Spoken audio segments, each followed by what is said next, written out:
ফ্যাসিবাদ বিরোধী সব রাজনৈতিক দলকে একে অপরকে আঘাত না করার আহ্বান জানিয়েছেন বিএনপি মহাসচিব মির্জা ফখরুল ইসলাম আলমগীর। পাশাপাশি ভবিষ্যতে টেকসই রাষ্ট্র গঠনে জাতীয় ঐক্যে এক থাকার অনুরোধও জানান তিনি।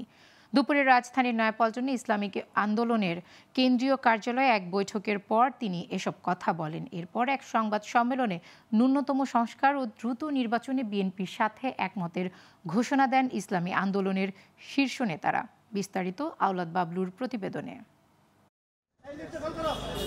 সোমবার রাজধানীর পুরানা পল্টনে ইসলামী আন্দোলনের কেন্দ্রীয় কার্যালয়ে দলটির আমির সৈয়দ মোহাম্মদ রেজাউল করিমের সঙ্গে ঘণ্টা খানেক বৈঠক করেন বিএনপির মহাসচিব মির্জা ফখরুল ইসলাম আলমগীর। এ সময় তার সাথে ছিলেন দলের ভাইস চেয়ারম্যান বরকতুল্লাহ বুলু। বৈঠক শেষে কথা বলেন গণমাধ্যমে। ভবিষ্যতে টেকসই রাষ্ট্র গঠনে জাতীয় ঐক্য করা জরুরি।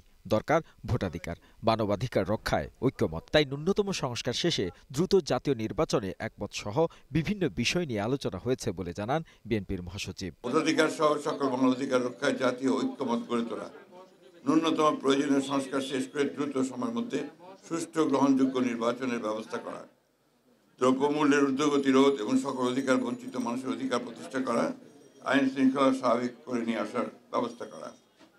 আওয়ামী ফ্যাসিবাদ বিরোধী সকল শক্তি দেশ পুনর্গঠনে ঐক্যবদ্ধভাবে কাজ করবে। ফ্যাসিবাদ বিরোধী শক্তিগুলো আগামী একে অপরের বিরুদ্ধে আঘাত করে কথা বলবে না। আগামীতে যাতে আমেরিকার মতো আর কোনো ফ্যাসিবাদী শক্তি ক্ষমতায় আসতে না পারে সে ব্যাপারে আমরা রাজনৈতিকভাবে ঐক্যবদ্ধ থাকব। পরের সংবাদ সম্মেলনে লিখিত বক্তব্যে বিএনপির সাথে একমত প্রকাশ করেন ইসলামী আন্দোলনের আমির। পাশাপাশি ভবিষ্যৎ বাংলাদেশ গড়তে সকলের সহযোগিতা কামনা করেন। আমরা আলোচনা আনতে এই বিষয়গুলো নিয়েই আমরা ঐক্যমতে পৌঁছেছি এবং আপনাদের সহযোগিতা আমরা কামনা করছি।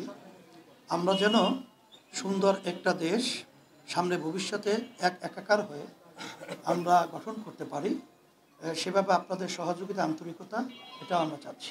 এর আগে রোববার ইসলামী আন্দোলনের পক্ষ থেকে গণমাধ্যমে পাঠানো এক সংবাদ বিজ্ঞপ্তিতে বিএনপির মহাসচিবের সঙ্গে বৈঠকের তথ্য জানানো হয়।